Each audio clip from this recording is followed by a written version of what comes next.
আজ দুপুরে হয়েছিল পলতা শাক ভাজা, যেটা আমি একদমই খেতে পছন্দ করি না। কিন্তু মা জোর করাতে আমাকে পাতে নিতে হলো।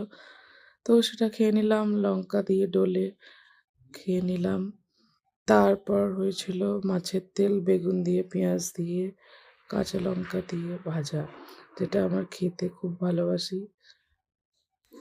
মাছের তেল বেগুন দিয়ে, পেঁয়াজ দিয়ে তো আমি খেতে খুবই ভালোবাসি। মাছের তেল যদি দিন রান্না হয় সেদিন তো আর আমার অন্য কিছু না দিলেও চলে। তারপরেই পাতে পড়ে গেল সজনে ডাঁটা চচ্চড়ি, বেগুন দিয়ে, আলু দিয়ে, সর্ষে পোস্ত বাটা দিয়ে চচ্চড়ি। সজনে ডাঁটা খেতে আমার খুবই ভালো লাগে। আর সেই সজনে ডাঁটা যদি কচি হয় তো আরো ভালো লাগে। আর এই সিজনের সবজি সিজনেই খেতে ভালো লাগে। তো আজ আমাদের বাড়িতে প্রথম সজনে ডাঁটা রান্না হয়েছিল এই সিজনে। তারপরেই পাতে পড়ে গেল পাবদা মাছ। আজ হয়েছিল ২ রকমের মাছ। তো আজকে বাপি মাছের বাজার করে এনেছিল।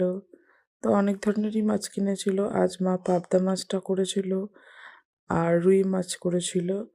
তো পাবদা মাছটা খেতে খুবই সুন্দর হয়েছিল এবং মাছটা খুবই তো ফ্রেশ তো হবেই, যেহেতু আজকেই কিনে এনে আজকেই রান্না হয়েছে। আর পাবদা মাছের ডিম খেতে আমার বেশ ভালো লাগে। কার কার পাবদা মাছের ডিম খেতে ভালো লাগে বন্ধুরা, তোমরা কমেন্ট করে জানিও। মাছের ডিমই ভালো লাগে বলো বন্ধুরা? হ্যাঁ, এবার কিছু কিছু জনের নাও ভালো লাগতে পারে।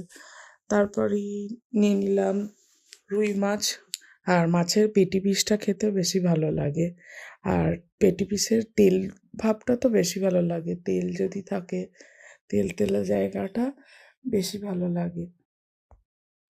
তবে বন্ধুরা, আগের দিনে যদি ফ্রাইড রাইস বা চিলি চিকেন বেঁচে যায় সেটা পরের দিন খেতে কি ভালোই না লাগে বলো বন্ধুরা? সে ফ্রাইড রাইসই হোক বা বিরিয়ানিই হোক, বাসি খেতে বেশি পছন্দ লাগে বলো? সেটার টেস্টটা মনে হয় যেন বেড়ে যায়। এই ছিল আজকে দুপুরের খাওয়া-দাওয়া। তো বন্ধুরা বাই। তোমরা সকলে ভালো থেকো এবং সুস্থ থেকো।